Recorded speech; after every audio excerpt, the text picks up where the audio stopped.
Hello students, chapter agriculture in India के अंदर आज हम अदर फैक्ट्स को डिस्कस करेंगे। इसके अंदर सबसे पहले नरमा जो वर्ड है ये एक टाइप ऑफ कॉटन को इंडिकेट करता है। नरमा जो है वो एक टाइप ऑफ कॉटन है। नंबर सेकेंड, ड्राई एग्रीकल्चर, शुष्क कृषि, a type of farming practiced in arid areas without irrigation by planting drought resistant crops। Dry agriculture जो है ये एक टाइप की फार्मिंग है जो कि एरिड यानी शुष्क जो एरियाज होते हैं जहाँ पे वर्षा कम होती है और सिंचाई की सुविधाएं होती ही नहीं है या फिर बहुत कम होती हैं। Bye planting drought resistant crop, वहां पर ऐसी फसलों को बोया जाता है जिनको पानी की आवश्यकता कम होती है, तो इसको हम ड्राई एग्रीकल्चर कहते हैं। इन राजस्थान के अंदर जोधपुर, बाड़मेर, जैसलमेर, बीकानेर, सीकर, झुंझुनू, अलवर और श्री गंगानगर डिस्ट्रिक्ट्स के अंदर जो ड्राई एग्रीकल्चर है उसको फॉलो किया जाता है क्योंकि यहाँ पर सिंचाई की सुविधाएं काफी कम हैं। नंबर थर्ड, इरिगेशन, सिंचाई। The process of watering the crops is called irrigation. फसलों को पानी देना इरिगेशन सिंचाई कहलाता है। Number four, 3 types of rice in India. भारत के अंदर जलवायु के अकॉर्डिंग 3 टाइप्स के जो राइस हैं वो बोए जाते हैं। रेनी सीजन में जो चावल बोया जाता है उसे अमन कहते हैं। विंटर सीजन में जो चावल बोया जाता है उसे औस कहते हैं। समर सीजन के अंदर बोरो उत्पादित होता है। Next 5th point, shifting agriculture, स्थानांतरित कृषि कहते हैं इसे। Shifting agriculture is type of cultivation in which the farmers cut trees and clear the land for cultivation. Shifting agriculture के अंदर ये एक प्रकार की कृषि है जिसके अंदर कृषि करने के लिए जंगलों को साफ किया जाता है, वहाँ जो पेड़ होते हैं उनको काटा जाता है और खेती के लिए जमीन को साफ किया जाता है। They also burn the uprooted trees, इसके अलावा जो काटे गए पेड़ हैं उनको जलाया जाता है।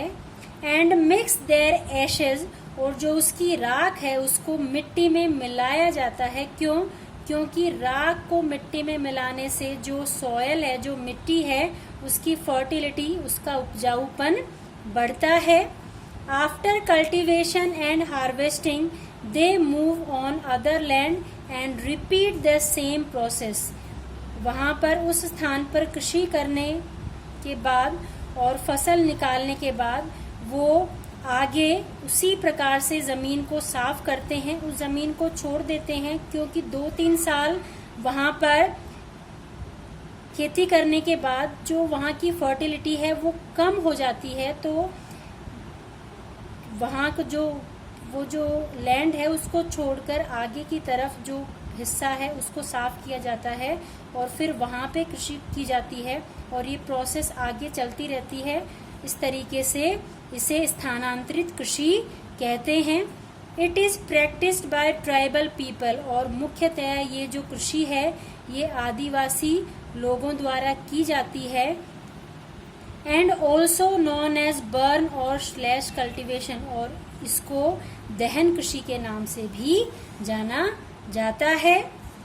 इन इंडिया, भारत के अंदर शिफ्टिंग एग्रीकल्चर को अलग अलग नामों से पुकारा जाता है, जैसे झूम इन असम में इसको झूम कहते हैं। पोदू इन आंध्र प्रदेश में इसका नाम पोदू है। मध्य प्रदेश में इसका नाम देपा है। इसी प्रकार से और भी स्टेट्स के अंदर जहाँ पे ट्राइबल पीपल हैं इस कृषि को अपनाया जाता है। दूसरी कंट्रीज हैं वहाँ भी जो शिफ्टिंग एग्रीकल्चर है उसको अलग अलग नामों से बुलाया जाता है। जैसे श्रीलंका के अंदर इसको चेना कहते हैं, इंडोनेशिया में इसे लदांग, रोका इन ब्राजील, रे इन वियतनाम आदि। तो ये शिफ्टिंग एग्रीकल्चर है। आगे हम कुछ क्वेश्चंस को डिस्कस करेंगे। ये जो क्वेश्चंस हैं ये आपको अपनी नोटबुक में करने हैं। इन क्वेश्चन के answers. Number first, write the necessary conditions related to temperature and rainfall for the production of rice. आवश्यक कंडीशंस लिखनी है चावल के उत्पादन से जो रिलेटेड हैं, जैसे कितना टेम्परेचर चाहिए चावल के उत्पादन के लिए और कितनी रेनफॉल रिक्वायर्ड है। ये 2019 के अंदर आपका बोर्ड एग्जाम में आया हुआ क्वेश्चन है। Number second, what are commercial crops. Commercial crops कौन सी होती हैं, इसके 4 एग्जाम्पल्स लिखने हैं। ये 2018 में आपके एग्जाम में आया था। इस चैप्टर से 2 नंबर का क्वेश्चन जो है वो एग्जाम में आता है।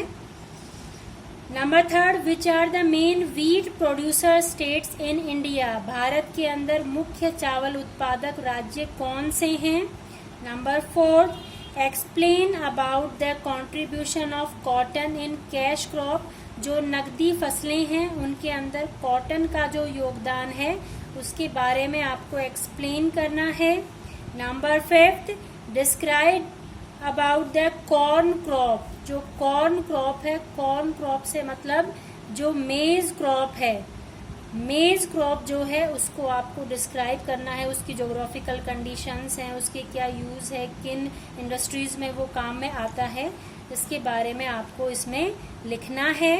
Number sixth, what is green revolution. हरित क्रांति क्या है। Who is known as the father of green revolution in India. भारत में हरित क्रांति का पिता किसे कहा जाता है। Number 7, write the measures to increase agricultural production. कृषि उत्पादन को बढ़ाने के लिए हमें कौन कौन से उपाय करने चाहिए। तो ये आपके क्वेश्चंस हैं जो आपको नोटबुक में करने हैं, इनके answers. Thanks for watching this video.